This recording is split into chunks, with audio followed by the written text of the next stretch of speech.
এলাকার লোকজনকে হয়রানি করতেই আছে তারা মাদক ব্যবসাও করে, তারা দেহ ব্যবসাও করে। দীর্ঘদিনের খুব যে আজকে নতুন খুব এটা না, আমরা ছোট থেকেই দেখতেছি তারা মাদক ব্যবসা করে এবং দেহ ব্যবসা করে। দর্শক, গাজীপুরের শ্রীপুর পৌরসভার চন্নাপাড়া গ্রামে একটি বাড়িতে ব্যাপক ভাঙচুর করা হয়েছে।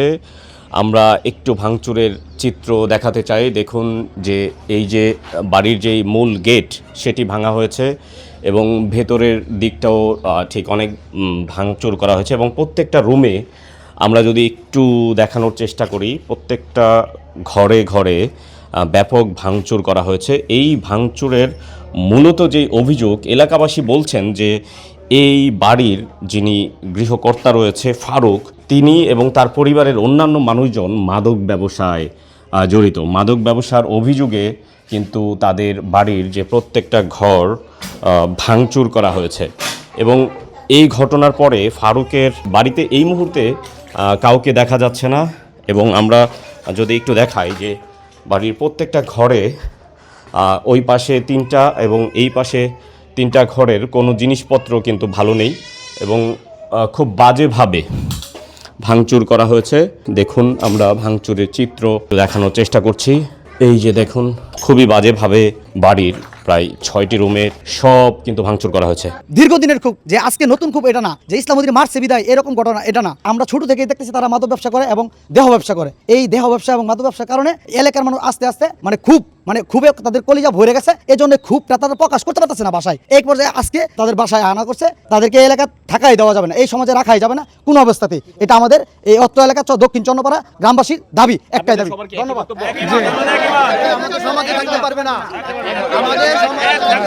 আজকে বাড়ি ভাঙচুর করছে, ওই যে ওর একটা বোন জামাই আছে গফরগাঁও বাড়ি, ওখান থেকে সর্বনিম্ন 15-16 জন লোক খালি আমরা দেখছি, হাতে দাও আবার উলের মতো লাডি এগুলা নিয়ে ওই সাইড দিয়ে আসছে, বুঝছেন, মানে ওই খাদেম রে আজকেও মারলো।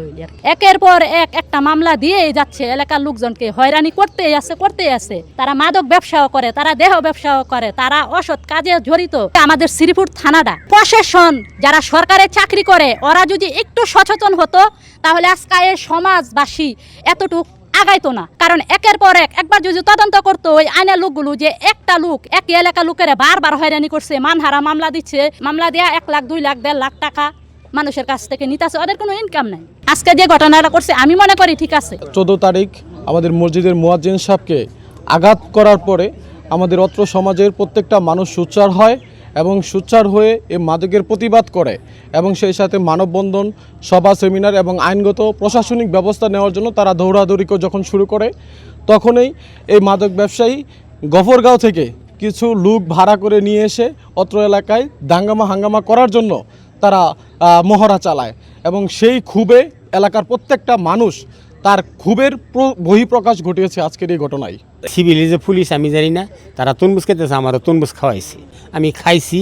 এখন ফারুকতে মাদক সুদ্ধা ধরে আনছে, তরমুজের ভিতরে ইরালদা ফালাই দিছে এই অফিসারগুলা। এখন আছেন এই আমি এনতে সরাসরি আয়া এই ডালাটা খুললার ভিতরে আমি বাজার টিপেছি, আমি এই জায়গায় গিয়া অজু করতেছি, তখন দেখতেছে আমার বাড়ি কুবাইতেছে, বাড়িঘর ভাঙতেছে। তখন আমি দৌড়া গেছি এই নদীর ফুতাই, আমারে খুব মারধর করছে, বিভিন্ন লোক ভাড়া করে আনছে। এলাকাবাসীর সঙ্গে আমরা কথা বলেছি, তারা জানিয়েছে যে এই বাড়ির যিনি গৃহকর্তা রয়েছে তারা মাদক ব্যবসা করে। এই অভিযোগে কিন্তু তাদের বাড়ি ভাঙচুর করা হয়েছে। তবে যাদের বাড়ি ভাঙচুর করা হয়েছে, ফারুকের মা তিনি ব্যাপক কান্নাকাটি করছেন এবং দীর্ঘ সময় যাবৎ তিনি কান্নাকাটি করছেন। আমি তো বাবা কইতাম না, ছাগল লয়ে গেছি, ছাগল লয়ে আইতে দিই তারা ভাই আগাইতাম চাইছি, দৌড়ান দে গো বাবা। তিনি কিন্তু এই বাড়ির গৃহকর্তা ফারুকের মা, তিনি বলছেন যে আজকে সকাল 10টার পরপরই এই ঘটনা ঘটেছে এবং তিনি বাড়িটাকে রক্ষা করার জন্য অনেকবার রিকোয়েস্ট করেছেন, অনুরোধ করেছেন এবং বলেছেন তিনি এই বাড়ি ঘর ছেড়ে এই এলাকা ছেড়ে চলে যাবেন। তারপরেও কিন্তু তাদের বাড়ি এমন নির্মমভাবে ভাঙা হয়েছে। প্রিয় দর্শক, গাজীপুরের শ্রীপুর পৌরসভা এলাকার চন্নাপাড়া গ্রাম থেকে একটি বাড়ি ভাঙচুরের যে চিত্র সেটি দেখানোর চেষ্টা করছিলাম।